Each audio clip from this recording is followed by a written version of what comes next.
This man saw everyone else with fancy race cars, but his son only had a toy car. He didn't have enough money to buy a real one. He worked as a welder. He started collecting scrap race car parts that others threw away. No matter what it was, he saved it. Jack believed that truly skilled people didn't care about appearances. During the day, he carried bricks on construction sites. At night, he worked in a warehouse building a car. His friends often invited him out, but he turned them down every time. He only slept 3 hours a day. Jack's son thought maybe he had a new stepmother. One day, his son Mike discovered Jack's secret. He got closer for a better look, and was shocked. It was the exact car he had dreamed of owning, and now it was right in front of him. Jack was happy, but quickly became disappointed. He didn't have the money to actually buy a race car. He just sat inside for a moment, spun the wheels, and touched the steering wheel. Then Mike noticed something. His name was carved into the car. Mike realized this car was built for him. While his dad was out working, Mike pushed the car out. On the way, he ran into Carl, and invited him along. It was Mike's first time driving a race car. It was raining hard, and the road was sloped. The car picked up speed fast. Mike was thrilled, but he didn't even have a racing license. Carl felt like the unluckiest person alive.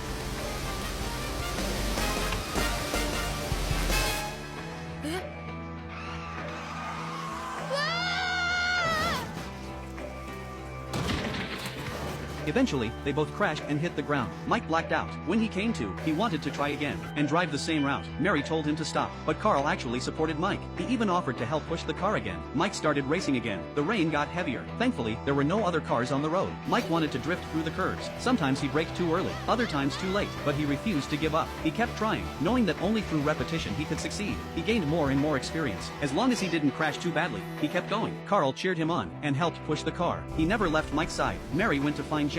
He still had no idea what was going on. Mary told him Mike might die. Jack was stunned. He rushed out to find Mike. At that moment, Mike was approaching a turn. He made it through the first curve just fine. The second one was the hardest, but Mike handled it smoothly. Jack felt proud but also nervous. He realized he hadn't installed the engine yet. If Mike wanted to race officially, that would be a problem. A decent engine cost $120,000. Jack couldn't afford that, but he had already promised Mike he would make it happen. He stood at the door, afraid to knock. Then he thought about loan sharks. When he got home, Mike pretended nothing had happened. He grabbed a pot, started washing it, and began to make dinner. Jack brought up the topic, but Mike just said it was fine, and went on cooking. Jack looked at his son's toy car, and felt heartbroken. Every time Jack went to work, Mike would come see him off. Even on weekends, when Jack should have spent time with him, he had to work overtime. Mike always said he was fine on his own. Neighbors thought Mike was a sweet kid, but he was only 10. That's when Jack realized Mike understood everything. He carried way too much for a 10-year-old. Even when Mike got bullied outside, he never told Jack. Jack swore he would let Mike race for real. He went to talk to the shop owner. He didn't care about the other kids. He just wanted to borrow an engine for his own son. Jack wasn't there to buy. He wanted to borrow a generator instead. He took it off an old tractor. It sounded ridiculous, but he still wanted to give it a try. Jack pulled the starter cord. Nothing happened at first. He tried again. Finally, it roared to life. That was the sound of an engine. Jack had solid mechanical skills, and Mike had impressive driving instincts. In the first race, Mike went up against professional racers. He had already practiced dozens of times in the rain,